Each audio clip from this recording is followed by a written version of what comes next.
আসসালামু আলাইকুম, মালিহা হোসেন স্বাগত জানাচ্ছি এনটিভির মধ্যরাতের খবরে। ক্রাউন সিমেন্ট শিরোনাম দেখছিলেন, এবারে পুরো খবর। জুলাই সনদ তৈরির প্রক্রিয়াটি স্বচ্ছ ও দৃশ্যমান রাখতে নির্দেশনা দিয়েছেন প্রধান উপদেষ্টা প্রফেসর মোহাম্মদ ইউনূস। বৃহস্পতিবার রাষ্ট্রীয় অতিথি ভবন যমুনায় জাতীয় ঐকমত্য কমিশনের এক বৈঠকে এই নির্দেশনা দেন প্রধান উপদেষ্টা ও কমিশন প্রধান মোহাম্মদ ইউনূস। বৈঠকে উপস্থিত ছিলেন জাতীয় ঐকমত্য কমিশনের সহসভাপতি অধ্যাপক আলী রিয়াজ, কমিশনের সদস্য ডক্টর বদিউল আলম মজুমদার, ডক্টর ইফতেখারুজ্জামান, সফর রাজ হোসেন, বিচারপতি এমদাদুল হক ও ডক্টর মোহাম্মদ আইয়ুব মিয়া। বৈঠকে ঐকমত্য কমিশনের কাজের অগ্রগতি সম্পর্কে প্রধান উপদেষ্টাকে অবহিত করা হয়েছে। দ্রুততম সময়ের মধ্যে জুলাই সনদ তৈরির কাজ সম্পন্ন করতে সর্বোচ্চ প্রচেষ্টা চলছে বলে কমিশন সদস্যরা প্রধান উপদেষ্টাকে জানান। রাজনৈতিক দলগুলোর সঙ্গে দ্বিতীয় পর্বের সংলাপে 8টি বিষয়ে ঐকমত্য হয়েছে বলে প্রধান উপদেষ্টাকে অবহিত করেছেন অধ্যাপক ডক্টর আলী রিয়াজ। এছাড়া আরও 7টি বিষয়ে ঐকমত্যে পৌঁছাতে আলোচনা চলমান আছে বলে জানান তিনি। নির্বাচন রুখে দিতে সবখানে ষড়যন্ত্র চলছে, তবে কারো পাতা ফাঁদে পা দেয়া যাবে না মন্তব্য করে সবাইকে সতর্ক থাকতে বলেছেন বিএনপি মহাসচিব মির্জা ফখরুল ইসলাম আলমগীর। মির্জা ফখরুল বলেন, নির্বাচনকে বাধাগ্রস্ত করতেই পরিকল্পিতভাবে চক্রান্ত করছে একটি মহল। রাজধানীতে ছাত্রদলের জুলাই স্মরণ সভায় তিনি এসব কথা বলেন। হাসান মাহমুদের রিপোর্ট। জুলাই আন্দোলনে শহীদ ছাত্রদের স্মরণে ঢাকা বিশ্ববিদ্যালয়ের টিএসসি অডিটোরিয়ামে ছাত্রদলের আয়োজনে এই স্মরণ সভা। ছাত্রদলের সাবেক নেতারা আলোচনায় অংশ নিয়ে বলেন, জুলাইয়ের গণ অভ্যুত্থানে ওয়াসিম আকরামের মতো ছাত্রদল নেতারা গণতন্ত্রের জন্য নিজের জীবনকে উৎসর্গ করেছে। 90-এর স্বৈরাচার আন্দোলন থেকে শুরু করে যুগে যুগে তারা অপশাসনের বিরুদ্ধে প্রতিরোধ হয়ে দাঁড়িয়েছে। বাংলাদেশ যখনই কোনো ক্রান্তিকাল অতিক্রম করেছে, তখনই জিয়া পরিবার তার সদস্যরা মাঠে নেমেছে অকুতোভয় সৈনিকের মতো। গোপালগঞ্জে কোটালী পাড়ায়, টুঙ্গি পাড়ায় যে নির্বাচনী যে কেন্দ্রগুলো ছিল, সেখানে 10%-এর বেশি ভোটের মধ্যে ভোটারের মুড়ি বইতে, ব্যালটের মুড়ি বইতে সেখানে ভোটারের স্বাক্ষর ছিল না। ছাত্র দল, যুব দল, বিএনপির অসংখ্য নেতা কর্মী 16-17 বছর ধরে নির্বিচারে তাদের হত্যা করেছে, জেল খাটিয়েছে, মামলা দিয়েছে। বিএনপি মহাসচিব বলেন, বাকশাল কায়েমের মধ্য দিয়ে ফ্যাসিস্টরা কালে কালে গণতন্ত্রকে নস্যাৎ করে দেশকে ধ্বংস করতে চেয়েছিল। ফ্যাসিবাদ তো এখনো শেষ হয়ে যায়। আজকে লক্ষ্য করে দেখুন যে পরিকল্পিতভাবে এই গণতন্ত্র যেন উত্তরণ না ঘটে, তার জন্য কাজ শুরু হয়েছে। আমার নেতা তারেক রহমান সম্পর্কে অশ্লীল অশ্রাব্য ভাষায় কথা বলা হচ্ছে। এটা কেন করা হচ্ছে? ভয়ে পেয়ে। মির্জা আলমগীর বলেন, ফেব্রুয়ারিতে জাতীয় নির্বাচন দেওয়ার ঘোষণা আসার পর থেকেই একটি মহল নির্বাচন বানচালের ষড়যন্ত্রে নেমেছে। এদের কোনো পাতা ফাঁদে আমরা পা দেব না। এরা ফাঁদ পাচ্ছে, আমাদেরকে প্রভোগ করছে যে আমরা যেন আমরা ঝাঁপিয়ে পড়ি, প্রতিবাদ করি, কনফ্রন্টেশন করি, এমন একটা অবস্থা তৈরি করি যেন গণতন্ত্রের উত্তরণটা ব্যাহত হয়। এটাতে আমরা পা দেব না। জুলাইয়ে নিহত আহতদের পরিবারগুলো যথাযথ সহায়তা না পাবারও অভিযোগ করেন বক্তারা। Hasan Mahmud, NTV news, Dhaka. চেয়েছিলাম ডেমোক্রেসি, পেয়েছি মবক্রেসি, এমন অভিযোগ করে বিএনপির স্থায়ী কমিটির সদস্য সালাউদ্দিন আহমেদ বলেছেন, ফেব্রুয়ারিতে নির্বাচনের জন্য নির্বাচন কমিশনকে এখনও নির্দেশনা দেওয়া হচ্ছে না। এদিকে পৃথক আলোচনায় দলটির নেতারা অভিযোগ করেন, মিটফোর্ড হত্যাকাণ্ডের দায় সরকারকে না দিয়ে বিএনপি ও তারেক রহমানের উপর চাপানো হচ্ছে। সাদরিনা খন্দকারকে সাথে নিয়ে আবির আহমেদের রিপোর্ট।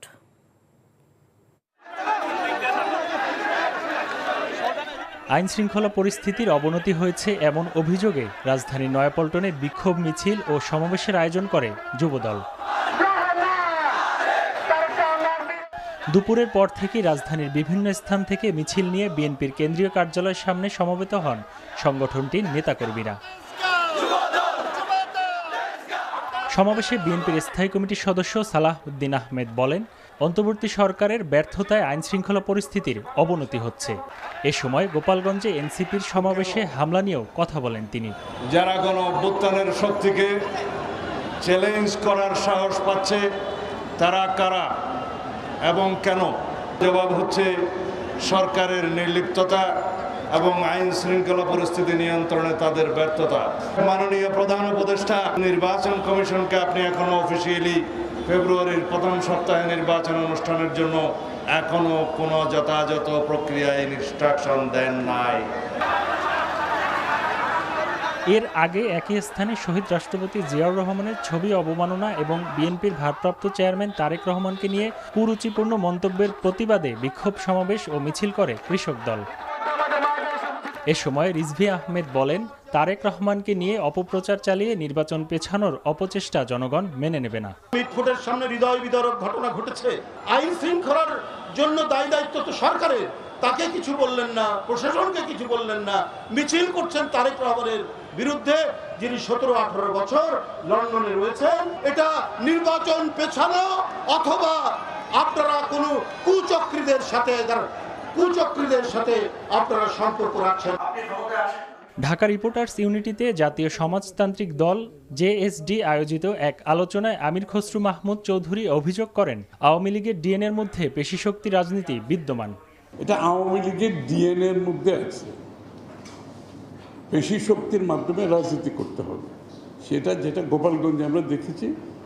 সবাই বলেছে, এত কিছুর পরও একটি পলাতক শক্তি, একটি রাজনীতিবিদ সম্পূর্ণভাবে যে প্রত্যাখ্যিত হয়েছে বাংলাদেশের মানুষ দ্বারা, তাদের মধ্যে বিন্দুমাত্র পরিবর্তন আসে আওয়ামী লীগ এবং এদের মধ্যে লক্ষ্য। আবির আহমেদ, এনটিভি নিউজ, ঢাকা। আইন শৃঙ্খলা পরিস্থিতি অবনতির আশঙ্কা থাকায় গোপালগঞ্জে সকাল 11টা পর্যন্ত কারফিউ বাড়ানো হয়েছে। বৈঠক শেষে এই সিদ্ধান্ত জানান ঢাকার বিভাগীয় কমিশনার। এদিকে কারফিউ ঘিরে গোপালগঞ্জ শহর জুড়ে বিরাজ করছে থমথমে পরিস্থিতি। হাসপাতাল ব্যতীত বন্ধ রয়েছে সব ধরনের দোকানপাট। গোপালগঞ্জ থেকে নূর হোসেনের রিপোর্ট, ক্যামেরায় ছিলেন রাজু আহমেদ রুবেল।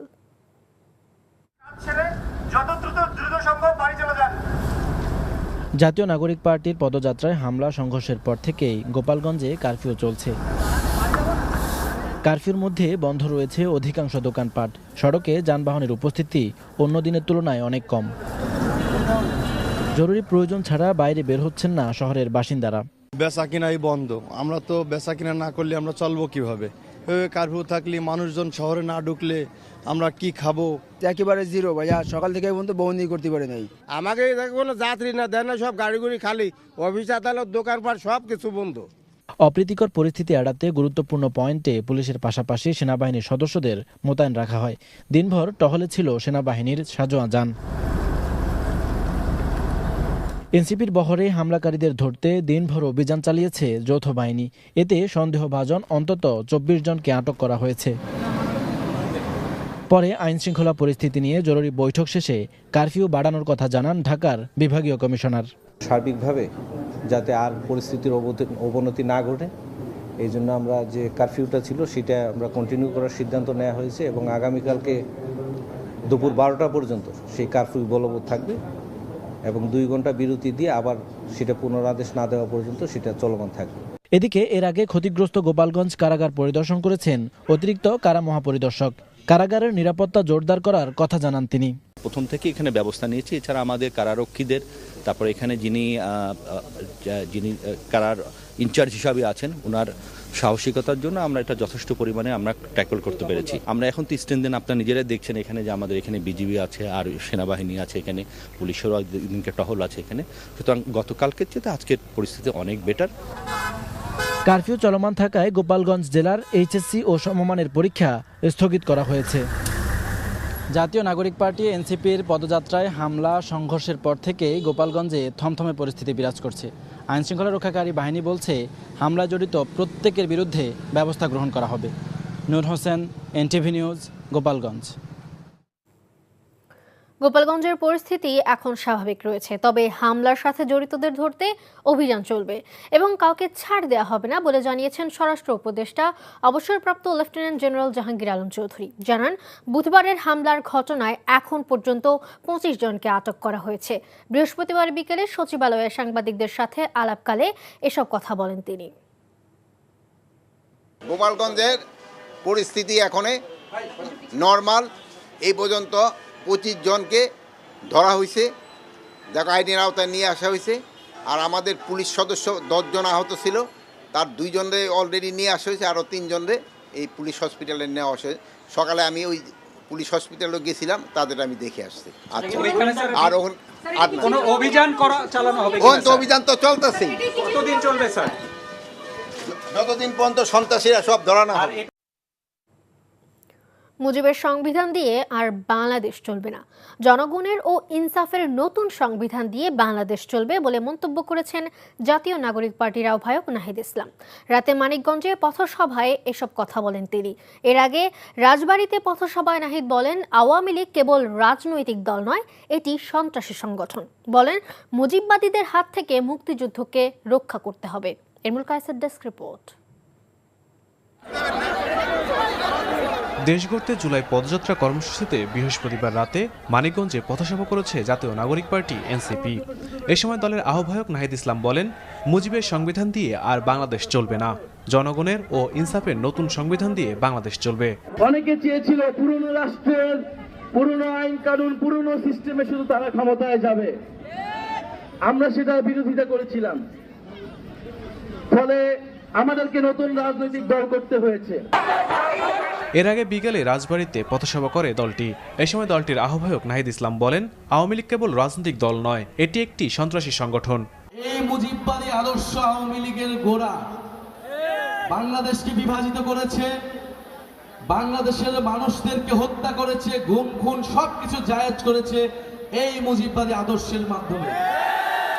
আমরা এটাও বলেছি, মুজিববাদ আর মুক্তিযুদ্ধ কিন্তু এক জিনিস না, ফলে আমাদের এই মুজিববাদীদের হাত থেকে আমাদের মুক্তিযুদ্ধকে রক্ষা করতে হবে। আওয়ামী লীগ কেবল একটা রাজনৈতিক দল না, এটা তো একটা সন্ত্রাসী সংগঠন অবশ্যই। পথসভায় এনসিপির সদস্য সচিব আক্তার হোসেন, উত্তরাঞ্চলের মুখ্য সমন্বয়ক সার্জিস আলম, দক্ষিণাঞ্চলের মুখ্য সমন্বয়ক হাসনাত আব্দুল্লাহ সহ বক্তব্য রাখেন দলের নেতাকর্মীরা। গতকাল আমাদের চোখে আঙুল দিয়ে দেখিয়ে দিয়েছে, আওয়ামী লীগ যেই রাজনৈতিক দলটি রয়েছে, এই দলটিকে প্রতিরোধ করার সাথে সাথে আওয়ামী লীগের যেই কালচারাল উইং, যেই মিডিয়া উইং, তাদেরকে আমাদের প্রতিরোধ করতে হবে। এর আগে ফরিদপুরে জনতা মোড়ে পথসভা করে জাতীয় নাগরিক পার্টি। এ সময় গোপালগঞ্জ ফ্যাসিস্টদের আশ্রয়কেন্দ্র উল্লেখ করে সহিংসতার ঘটনায় আওয়ামী লীগের আসল রূপ স্পষ্ট হয়েছে বলে মন্তব্য করেন নাহিদ ইসলাম। গোপালগঞ্জে এখনো ফ্যাসিস্টরা তাদের আশ্রয় কেন্দ্র হিসেবে গড়ে তুলেছে মুজিববাদী সন্ত্রাসীদের। আমরা পরাস্ত করেছি, আইনিভাবে শান্তিপূর্ণভাবে এই সকল সন্ত্রাসীদের গ্রেফতার করা হোক, আর না হলে আমরা অবিলম্বে গোপালগঞ্জে মার্চ করব। এ সময় জাতীয় নাগরিক পার্টির দলীয় কার্যালয় উদ্বোধন এবং জুলাই অভ্যুত্থানে শহীদ পরিবারের সাথে সাক্ষাৎ করেন দলের নেতাকর্মীরা। Imrul Kayes, NTV news desk. আগামী জাতীয় সংসদ নির্বাচনের আগে লেভেল প্লেইং ফিল্ড, প্রয়োজনীয় সংস্কার ও গণঅভ্যুত্থানে সংগঠিত হত্যাকাণ্ডের বিচার নিশ্চিত করার দাবি জানিয়েছে বাংলাদেশ জামায়াতে ইসলামী। জাতীয় প্রেস ক্লাবে এক সংবাদ সম্মেলনে দলটির সেক্রেটারি জেনারেল অধ্যাপক মিয়া গোলাম পরওয়ার এই দাবি জানান। জুলাই অভ্যুত্থানের পর সকল দেশপ্রেমিক গণতান্ত্রিক শক্তি এই সংস্কারের দাবি তুলেছেন। যে রাষ্ট্রীয় কাঠামোর মধ্য দিয়ে এই ফ্যাসিবাদের জন্ম হয়েছে এবং তারা কর্তৃত্ববাদী শাসনে আমাদের দেশের সমস্ত ক্ষমতা, রাজনৈতিক, মানবিক, সাংবিধানিক সবকিছু কেড়ে নিয়ে তারা বর্বর একটা যুগ তারা শাসন করেছে। এই কর্তৃত্ববাদী শাসক যেন আর তৈরি না হয়, এই জন্য আমাদের রাষ্ট্রের কাঠামোকে পরিবর্তন করতে হবে। সাবেক প্রধানমন্ত্রীর সামরিক উপদেষ্টা তারিক আহমেদ সিদ্দিক তার স্ত্রী ও 2 কন্যার নামে বিপুল পরিমাণ অবৈধ সম্পদ থাকার প্রমাণ পেয়েছে দুর্নীতি দমন কমিশন। রাজনীতির দুদক কার্যালয়ে ব্রিফিংয়ে সংস্থাটির মহাপরিচালক আক্তার হোসেন জানান, দালিলিকভাবে তারিক সিদ্দিক পরিবারের এসব সম্পদের মূল্য 62 কোটি টাকা বলা হলেও বাস্তবে তা কয়েকশো কোটি টাকা। সব মিলিয়ে তাদের বিরুদ্ধে প্রায় 62 কোটি টাকার অবৈধ সম্পদের প্রমাণ পাওয়ায় পৃথক মামলার সুপারিশ করতে যাচ্ছে দুদকের অনুসন্ধান টিম। এছাড়া তারিক আহমেদ সিদ্দিক ও তার স্ত্রী শাহিন সিদ্দিকের ব্যাংক হিসাবে প্রায় 122 কোটি টাকার সন্দেহভাজন লেনদেনের প্রমাণ পাওয়া গেছে। রাজধানীর মতিঝিলের সেনা কল্যাণ ভবনে অগ্নিকাণ্ডের ঘটনা ঘটেছে। বৃহস্পতিবার রাত 10:30টার দিকে ভবনটির 21 তলায় বাংলাদেশ ব্যাংকের একটি কার্যালয়ে এই ঘটনা ঘটে। খবর পেয়ে সিদ্দিক বাজার ফায়ার স্টেশন থেকে 5টি ফায়ার ফাইটিং ইউনিট ঘটনাস্থলে এসে আগুন নিয়ন্ত্রণে কাজ শুরু করে। প্রায় 1 ঘন্টার চেষ্টায় আগুন নিয়ন্ত্রণে আনে তারা। ফায়ার সার্ভিস জানায়, ভবনটির 21 তলায় বৈদ্যুতিক ত্রুটির কারণে এই অগ্নিকাণ্ডের ঘটনা ঘটেছে। এতে একজন সিকিউরিটি গার্ড আহত হয়। ফায়ার সার্ভিস আরও জানায়, বাংলাদেশ ব্যাংকের কর্পোরেট অফিসে লাগা এই আগুনের কারণ উদ্ধারে তদন্ত কমিটি গঠন করা হবে।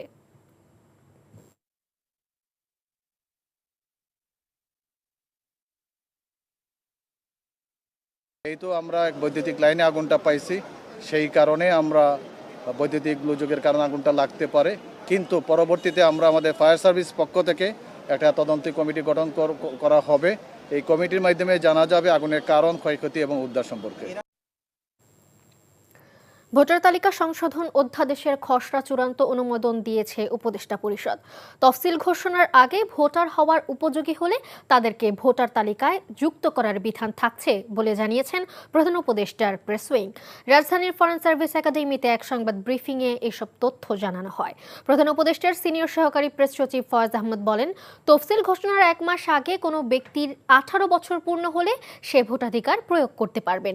এ সময় গোপালগঞ্জে এনসিপির উপর হামলা ইস্যুতে সাংবাদিকদের করা প্রশ্নের জবাবে প্রধান উপদেষ্টার প্রেস সচিব বলেন, হামলার ঘটনায় কারা জড়িত তা খুঁজে বের করতে স্বরাষ্ট্র, আইন ও জনপ্রশাসন মন্ত্রণালয়ের সমন্বয়ে তদন্ত কমিটি গঠন করা হয়েছে। 14 দিনের মধ্যে পূর্ণাঙ্গ প্রতিবেদন দাখিলের নির্দেশনা দেওয়ার কথাও জানান শফিকুল আলম। নির্বাচনের তফসিল যে সময় ঘোষণা করা হবে, তফসিল ঘোষণার সময় কিন্তু আসলে একটা চূড়ান্ত ভোটার তালিকা নির্বাচন কমিশনের হাতে থাকা প্রয়োজন হয়। তার আগে নির্বাচন কমিশন ভোটার তালিকাটা প্রকাশ করে, কোনো আপত্তি অনাপত্তি সংশোধন এগুলি সংশোধন করে, সব মিলিয়ে ধরুন 1 মাসের মতো, শিডিউলের আগে 1 মাসের মতো সময় তাদের লাগে। তার মানে কি, এই 1 মাস আগে ধরুন শিডিউল নির্বাচন কমিশন একটা নির্বাচনের জন্য একটা শিডিউল ঘোষণা করছে, সেটা অক্টোবর মাস। তার মানে কি, আমরা সেপ্টেম্বর যাচাই বাছাই হবে, সেপ্টেম্বরের আগের মাস পর্যন্ত যারা 18 বছর বয়স এলিজেবল তারা এখন ভোটার তালিকার অন্তর্ভুক্ত হতে পারবে।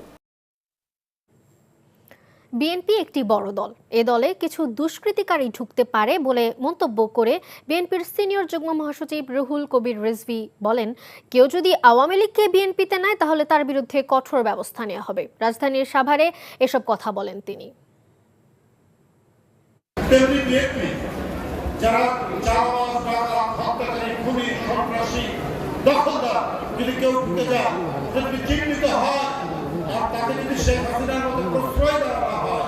তাহলে বিএনপি একটি ভালো সংগঠন। বিক্ষোভের ঘটনায় সাথে সাথে তাদেরকে আন্দোলন পরিষ্কার করা হচ্ছে, তার পুলিশকে বলা হচ্ছে তাদের বিরুদ্ধে শাস্তিমূলক ব্যবস্থা। সারা দেশে সরকারের নির্লিপ্ততায় আইন শৃঙ্খলা পরিস্থিতি অবনতির প্রতিবাদে দেশের বিভিন্ন স্থানে বিক্ষোভ মিছিল করেছে জেলা যুবদলের নেতাকর্মীরা। চট্টগ্রামে যুবদলের প্রতিবাদ সমাবেশে বক্তারা বলেন, সরকারের নির্লিপ্ততায় সারা দেশে আইন শৃঙ্খলা পরিস্থিতির অবনতি হচ্ছে। এ সময় দ্রুত আইন শৃঙ্খলা পরিস্থিতির উন্নতির দাবি জানান বক্তারা। সারা দেশে আইন শৃঙ্খলা পরিস্থিতির অবনতি এবং দেশের বিরুদ্ধে চলমান ষড়যন্ত্রের প্রতিবাদে খুলনায় বিক্ষোভ মিছিল ও সমাবেশ করেছে মহানগর যুবদল। ময়মনসিংহেও বিক্ষোভ মিছিল করেছে জেলা ও মহানগর যুবদল। বিক্ষোভ মিছিলটি নগরীর বিভিন্ন সড়ক প্রদক্ষিণ করে। এছাড়া মৌলভীবাজার, চাঁপাইনবাবগঞ্জ, সাতক্ষীরা, যশোর, কুষ্টিয়া সহ দেশের বিভিন্ন স্থানে বিক্ষোভ মিছিল ও প্রতিবাদ সমাবেশ করেছে জেলা যুবদলের নেতাকর্মীরা। গোপালগঞ্জে ফ্যাসিস্ট ও নিষিদ্ধ ছাত্রলীগ কর্তৃক হামলা, অগ্নিসংযোগ এবং নৈরাজ্যের প্রতিবাদে দেশের বিভিন্ন স্থানে বিক্ষোভ মিছিল ও সমাবেশ করেছে বাংলাদেশ জামায়াতে ইসলামী। বৃহস্পতিবার বিকেলে চট্টগ্রাম নগরীর আন্দরকিল্লায় বিক্ষোভ মিছিল ও সমাবেশ করেছে মহানগর জামায়াতে ইসলামী। এ সময় বক্তারা ঘটনা জড়িতদের দ্রুত গ্রেফতারের দাবি জানান। গোপালগঞ্জে এনসিপির উপর হামলার প্রতিবাদে সিলেটের কোর্ট পয়েন্টে বিক্ষোভ মিছিল করেছে মহানগর জামায়াতে ইসলামীর নেতাকর্মীরা। ময়মনসিংহ মহানগর জামায়াতে ইসলামী গোপালগঞ্জে নিষিদ্ধ ছাত্রলীগের হামলা, অগ্নিসংযোগ ও নৈরাজ্যের প্রতিবাদে বিক্ষোভ মিছিল করেছে। আওয়ামী ফ্যাসিস্টদের হামলার প্রতিবাদে নওগাঁয় বিক্ষোভ মিছিল করেছে জামায়াতে ইসলামী। গোপালগঞ্জে জাতীয় নাগরিক পার্টির সভায় হামলার প্রতিবাদে ঝিনাইদহেও বিক্ষোভ মিছিল করেছে জামায়াতে ইসলামীর জেলা শাখা।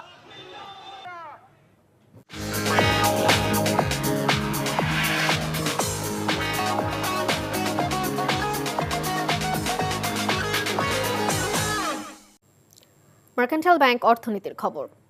চট্টগ্রাম থেকে রফতানিমুখী দুটি উচ্চ ক্ষমতা সম্পন্ন টাগ বোট সংযুক্ত আরব আমিরাতের কাছে হস্তান্তর করা হয়েছে।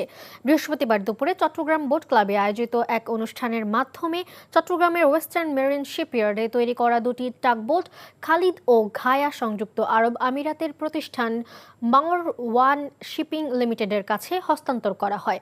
অনুষ্ঠানে প্রধান অতিথি ছিলেন প্রধান উপদেষ্টার বিশেষ সহকারী অবসরপ্রাপ্ত লেফটেন্যান্ট জেনারেল আব্দুল হাফিজ।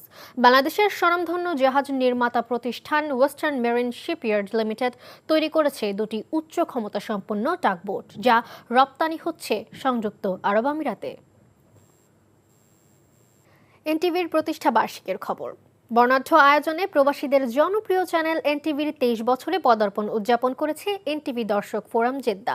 প্রতিষ্ঠা বার্ষিকীর অনুষ্ঠানে অংশগ্রহণ করেন সর্বস্তরের প্রবাসী বাংলাদেশিরা। সভাপতিত্ব করেন এনটিভি দর্শক ফোরাম জেদ্দার সভাপতি এবং Saudi Arab business and investors ফোরামের সভাপতি আলহাজ আব্দুর রহমান। এনটিভির জেদ্দা প্রতিনিধি মাসুদ সেলিমের সঞ্চালনায় প্রধান অতিথি ছিলেন বাংলাদেশ কনস্যুলেট জেনারেল জেদ্দার প্রথম সচিব এএসএম সাইম। অনুষ্ঠানে আগত অতিথিরা নিরপেক্ষ ও বিশ্বাসযোগ্য সংবাদ উপস্থাপন করায় এনটিভির প্রশংসা করেন। এনটিভিকে শুভেচ্ছা জানান বাংলাদেশ ইন্টারন্যাশনাল স্কুল ইংলিশ মিডিয়ামের চেয়ারম্যান মেজবাউদ্দিন আহমেদ, সাইফুল ইসলাম, সাংবাদিক সলিম আহমেদ, বাহারুদ্দিন বকুল, হানিস সরকার উজ্জ্বল, ফিরোজ আহমেদ, এআর নোমান, আনোয়ার হোসেন রাজু, মোবারক হোসেন, রফিক চৌধুরী, সাদাত হোসেন সুজন, জামাল হোসেন স্বপন সহ বাংলাদেশ রিপোর্টার্স অ্যাসোসিয়েশন ও জেদ্দার বিশিষ্টজনরা। শ্রীলঙ্কার বিপক্ষে সাফল্য পাওয়া স্কোয়াড ঘরের মাঠে পাকিস্তানের বিপক্ষে খেলাচ্ছে বাংলাদেশ। বৃহস্পতিবার বিসিবি এক বিজ্ঞপ্তিতে জানিয়েছে, লিটন দাসের নেতৃত্বাধীন লঙ্কাজয়ী দলটাই 3 ম্যাচের সিরিজে পাকিস্তানের বিপক্ষে প্রতিদ্বন্দ্বিতা করবে। বাংলাদেশের ক্রিকেটে এমন ঘটনা সাধারণত দেখাই যায় না। এবার সাফল্যই পুরো স্কোয়াডকে অবিচ্ছিন্ন রেখেছে। দেশের মাটিতে খেলা হওয়ায় দলের উপযোগিতা না থাকার পরও মেহেদী হাসান মিরাজ তাই ধরে রেখেছেন তার জায়গা। টানা দ্বিতীয়বার টি-20 সিরিজে জায়গা পেলেন না সাবেক অধিনায়ক নাজমুল হোসেন শান্ত। মিরপুর শেরেবাংলা স্টেডিয়ামে 20, 22 ও 24 জুলাই পাকিস্তানের বিপক্ষে ম্যাচগুলো অনুষ্ঠিত হবে। সবগুলো খেলা শুরু হবে সন্ধ্যা 6টায়।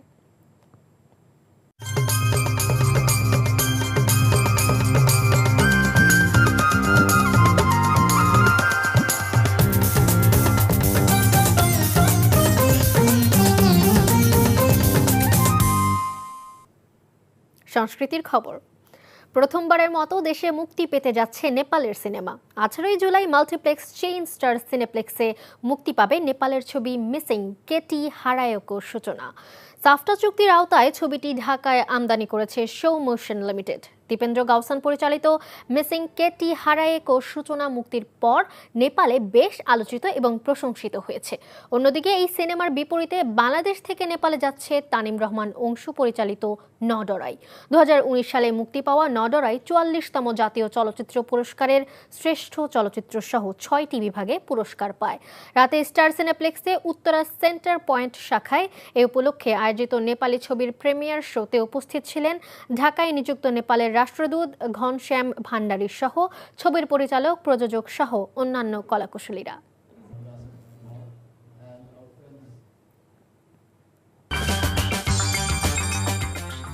এই ছিল মধ্যরাতের খবরে। এই খবরের ভিডিও সহ আপডেট জানতে ভিজিট করুন NTV অনলাইন www.ntvbd.com। এছাড়াও NTVর জনপ্রিয় সব অনুষ্ঠান ও খবরের আপডেট জানতে ভিজিট করুন আমাদের ইউটিউব ও ভেরিফাইড ফেসবুক পেজ। ধন্যবাদ সবাইকে। শুভরাত্রি।